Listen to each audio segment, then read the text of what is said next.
tere kallid kalamehed! Salmol on see hooaeg välja tulnud täitsa uued lihtkäsiõnged, et saadaval on teda 6, 7, 8 meetrisena. Täna tegin ise ka proovipüüki, veenduda, kuidas ta toimib, töötab.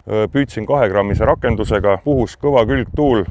Muretult sain oma rakenduse soovitud kaugele visatele, ei olnud mingeid probleeme. Kalade haakimine oli konkreetne, täpne, kala väsitamisel toimis ideaalselt. No kuigi ma väga suuri saan, niisugused 200-300 särjed olid kõige suuremad, aga mõnusa tunde sai kätte, et selle hinna ja kvaliteedi suhe on nüüd ülimalt hea, et kui tegemist on tippklassi ridvaga, siis 8 meetris hind jääb sinna 135 euro ringi. Üldiselt ritvadel on alati, kui on midagi katki läinud, siis on ülemised 2 jätku need nõrgad kohad tippklassi omadel. Mai keskelt jõuavad ka müüki nüüd viimased 2 jätku, et on võimalik soetada, et võite muretult osta, tagavaraosasid on saada, kes on vähengi nõudlikum kalamees, et sellega saab ikka korraliku kalapüügi tunnetuse kätte, et väga mõnus.